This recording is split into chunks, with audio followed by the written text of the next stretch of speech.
Assalamualaikum warahmatullahi wabarakatuh.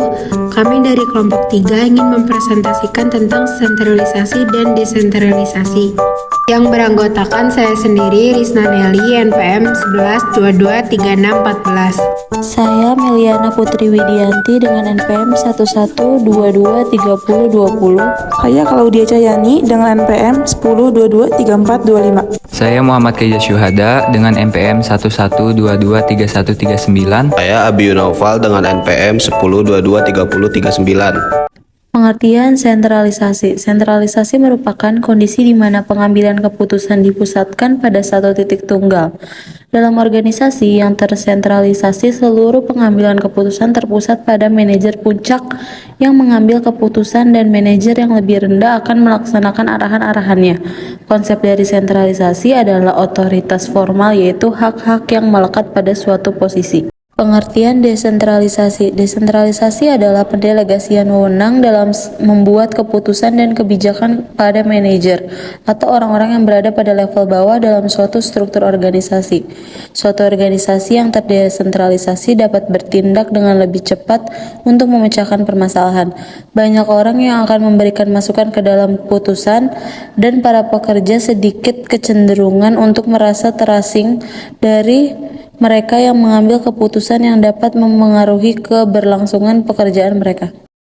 Selanjutnya, faktor-faktor yang mempengaruhi desentralisasi. Menurut Handoko, desentralisasi mempunyai nilai hanya bila dapat membantu organisasi mencapai tujuannya dengan efisien.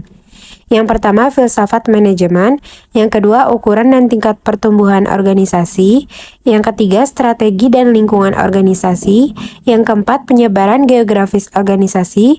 Yang kelima, tersedianya peralatan pengawasan yang efektif. Yang keenam, kualitas manajer. Yang ketujuh, keanekaragaman produk dan jasa. Dan yang terakhir, yang kedelapan, karakteristik organisasi lainnya. Faktor-faktor yang mempengaruhi sentralisasi. Yang pertama, penurunan kecepatan pengambilan keputusan. Yang kedua, kualitas keputusan yang kurang mempertimbangkan faktor-faktor yang beresiko. Yang ketiga, pengendalian yang lebih efektif terhadap sumber daya. Yang keempat, pengambilan keputusan yang tidak mempertimbangkan sejumlah faktor yang beresiko dapat mempengaruhi pengambilan keputusan. Yang kelima, kewenangan yang lebih luas pada pemerintah pusat. Keuntungan sentralisasi dan desentralisasi. Yang pertama, keuntungan sentralisasi.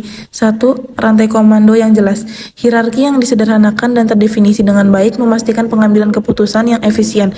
Setiap orang di organisasi mengetahui kepada siapa harus melapor dan kepada siapa harus didekati kapanpun mereka memiliki pertanyaan. Kejelasan ini memastikan tanggapan yang cepat terhadap kekhawatiran dari karyawan. Kedua, ada visi terfokus. Manajemen terpusat membantu mengkomunikasikan dan menyampaikan visi organisasi, dan garis wewenang yang jelas memungkinkan penyampaian pesan yang konsisten. Terdapat jalur komunikasi yang jelas dan efisien. Senior dapat mengkomunikasikan visi organisasi kepada karyawan dan membimbing mereka menuju pencapaian visi tersebut. Yang ketiga, ada implementasi cepat. Struktur terpusat memungkinkan pengambilan keputusan lebih cepat dari atas karena keputusan dibuat oleh sekelompok kecil orang dan kemudian dikomunikasikan kepada manajer tingkat bawah. Keterlibatan beberapa orang saja membuat proses pengambilan keputusan menjadi lebih efisien karena mereka dapat mendiskusikan detail setiap keputusan dalam satu pertemuan. Yang keempat, ada peningkatan kualitas kerja. Prosedur standar dan pengawasan yang lebih baik dalam organisasi terpusat menghasilkan peningkatan kualitas kerja. Supervisor di setiap departemen memastikan bahwa hasil pekerjaan seragam dan berkualitas tinggi.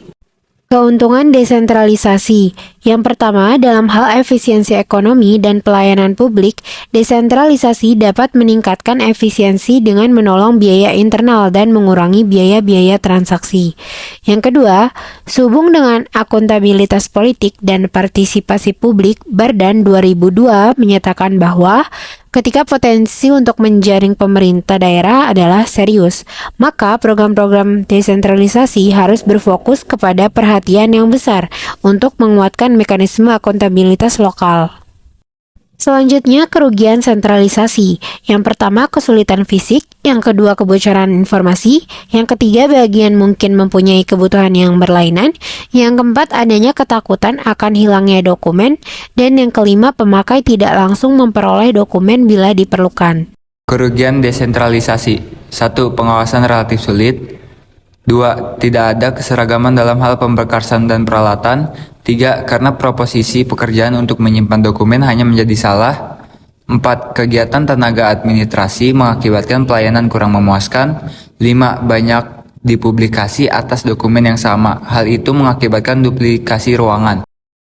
Sekian dari kami, kurang lebihnya mohon maaf. Wassalamualaikum warahmatullahi wabarakatuh.